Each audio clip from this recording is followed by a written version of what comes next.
Every year I say the holidays can be really stressful for a number of reasons.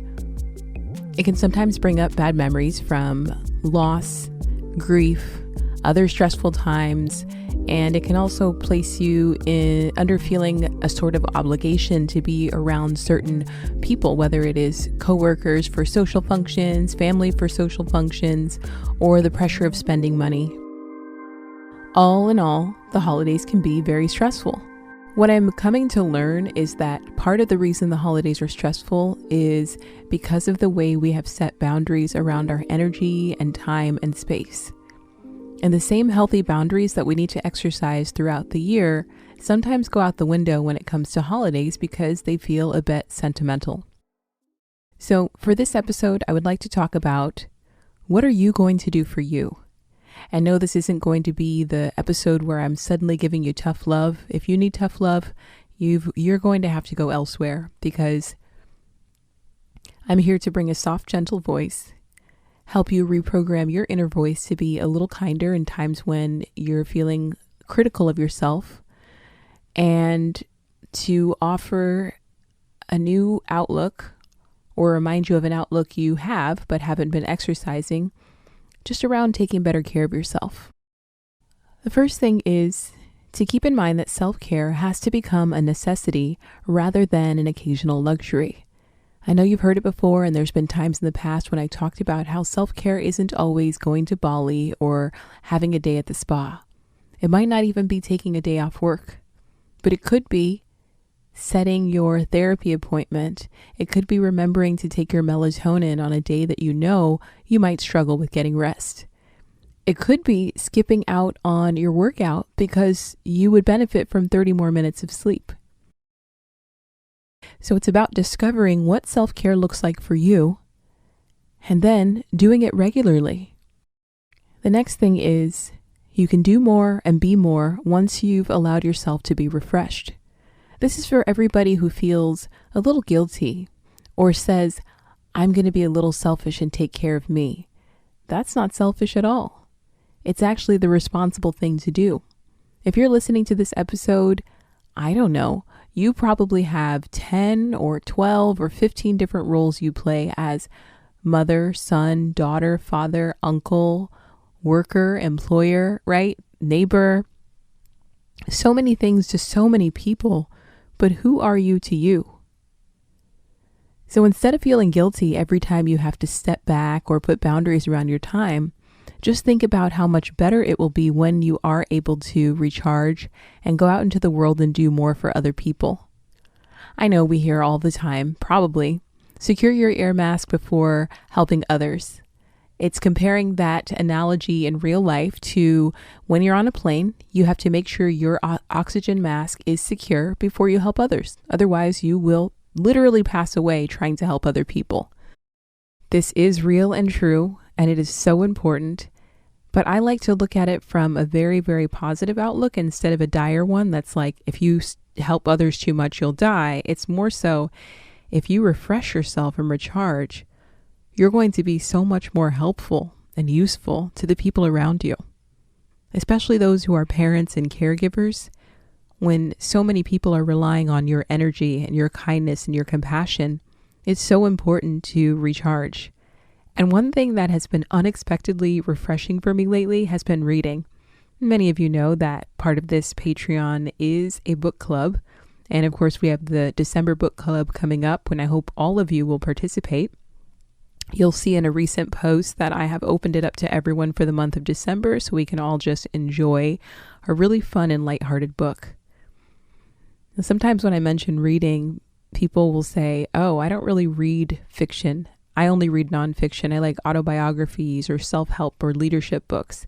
Those books are awesome. They serve a wonderful purpose. They're educational. And a lot of really necessary information is hidden in books.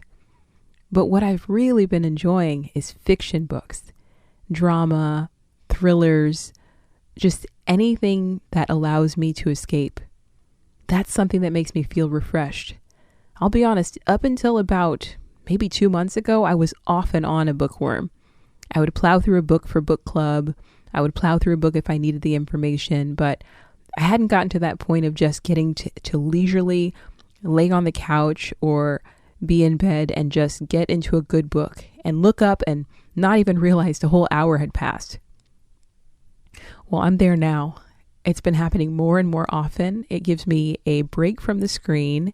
It allows me to just get lost in a story that's not my own. And I believe that it's boosting my creativity.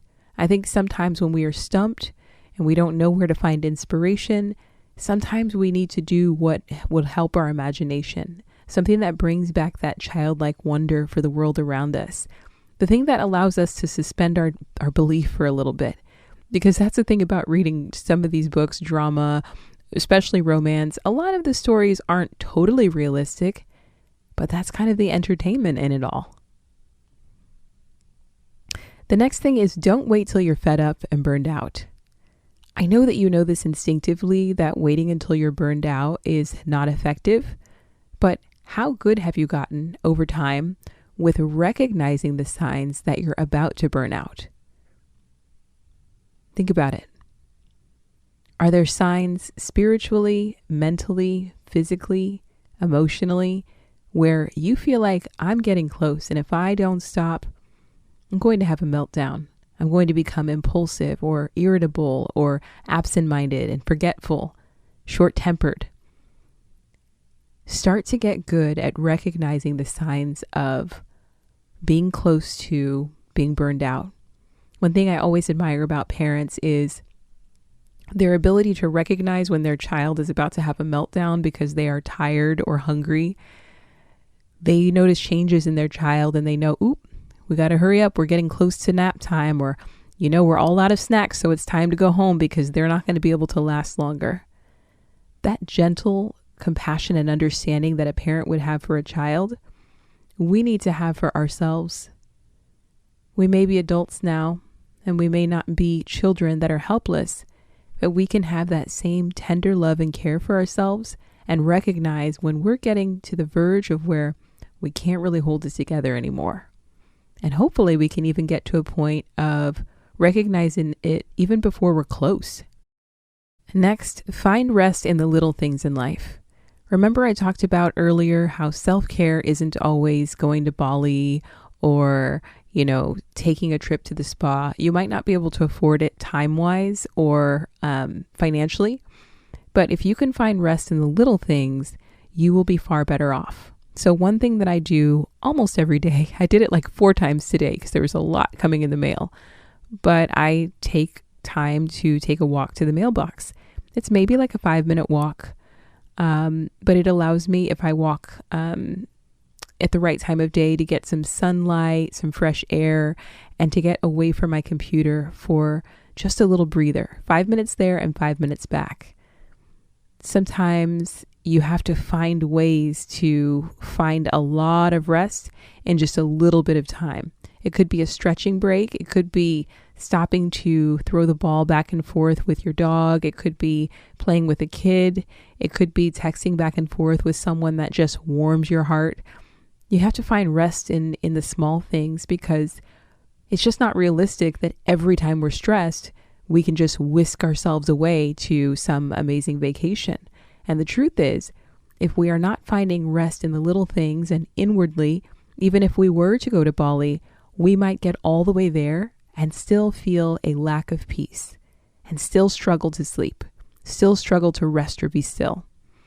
So it's all about finding it in the little things and having the intent that I want this, 2 minutes of deep breathing to restore me and give me rest.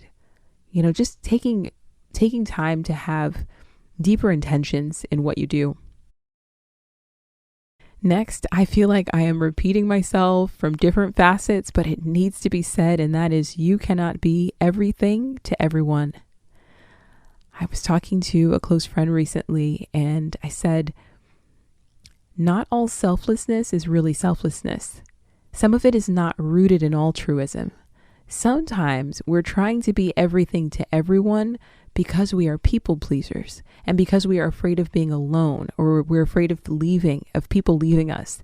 And so we give and we give and we give of our time, of our resources, everything we have, because we hope that that would somehow make us worthy of the life we're living and the people in it. But truly, if we live from a place of abundance, we can comfortably say no to anything that is not serving us, anything that is not serving our purpose, anything that is not moving us forward, anything that we don't actually have the resources to give. When we truly live in a place of abundance, we do not worry that, hey, I can't go to your birthday party. Saying something like that would wreck a relationship or ultimately put our life off course. So trying to not be everything to everyone, but just to do what you do well in those moments. If you are showing up to help a friend move, or you're going to pick up the phone to talk with a friend, make the moments count. But you can't be available all the time to every single person, because what then is left for you? And remember, the focus here is, what are you going to do for you? Of course, there are going to be people in your life who do for you, and you do for others. We're all connected to some sort of community. But there is a responsibility of each of us to do for ourselves, and to make sure we keep the commitment to do for ourselves. The last thing I want to share is, you need to set yourself up to win. When I worked in a rigorous job as a mechanical engineer working in designs, it was one of the most stressful jobs with the most unsupportive leadership I've ever had to report to, quite honestly.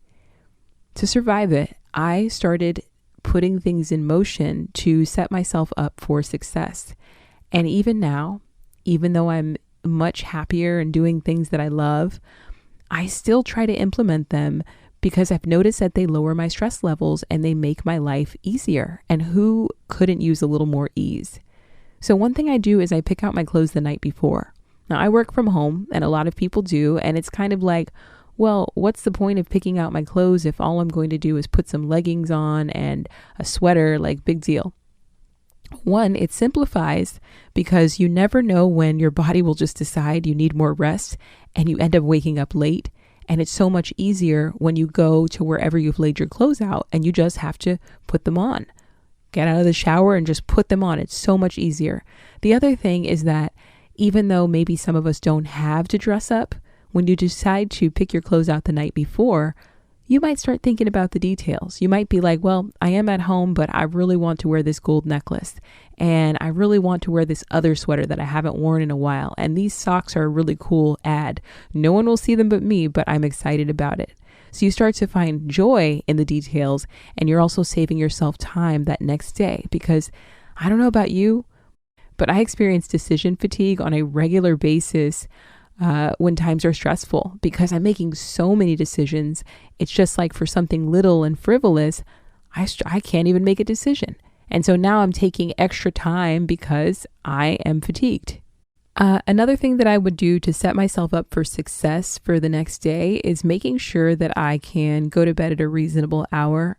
And so on Sundays, my goal is typically to be done at 4 p.m. with anything that feels like work, whether it is meal prepping, laundry, doing my hair, running errands. It doesn't always happen. Sometimes I don't finish until 7 or 8, but 4 p.m. is the goal. And if I've got to start a little earlier, I like that so much more than working all the way until 8 or 9 o'clock at night in the last moment of my weekend and realizing, ooh, tomorrow's Monday, back to the drawing board. And so I try to have a stopping point and to know that there's another point where I need to get in bed so I can get a really good night of rest.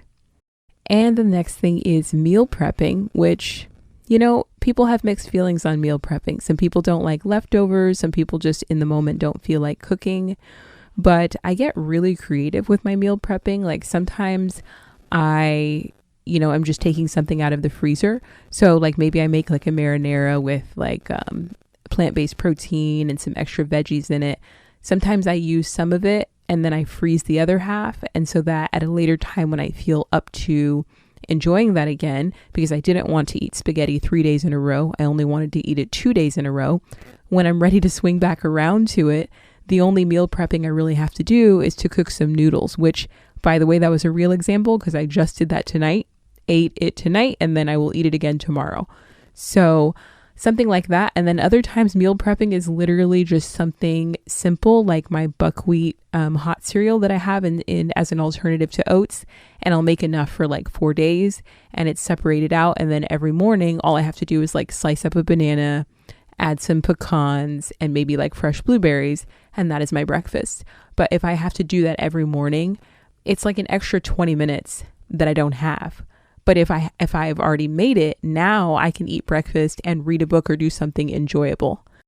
One thing I was never focused on when I was younger is making my life easier, like literally focusing on what will add ease to my day, because I don't know that I felt that I deserved ease. And I don't know that I respected the idea of ease without also associating it with like not being productive enough. But now that I'm where I am, and I've had some ups and I've had some downs and I've had some chaos and I've had some peace in my life, I'm realizing that it's not lazy to find ease because it takes work to create ease.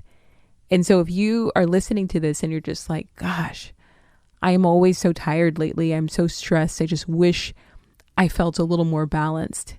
Just find one thing from this that you can cling to and make it a habit. Don't wait till January 1st or your birthday or the next week. Like right now, think about one thing that you could do that would make your life easier.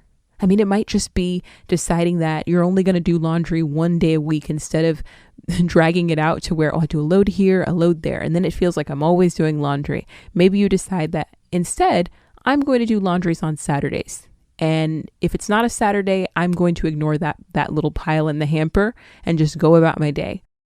Whatever can bring more sanity, more ease, because that is where your creativity can thrive. Bump all this stuff about necessity is the best inventor and all that stuff. Yeah, we have no choice sometimes. Things are so difficult and challenging and we're so pressed for time. Sometimes we have to be creative in those moments.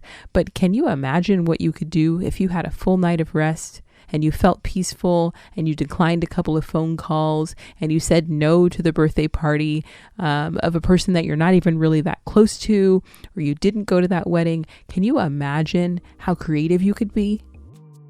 I mean, it's blowing my mind right now, the amount of creativity that may come from putting boundaries around my energy and space and time.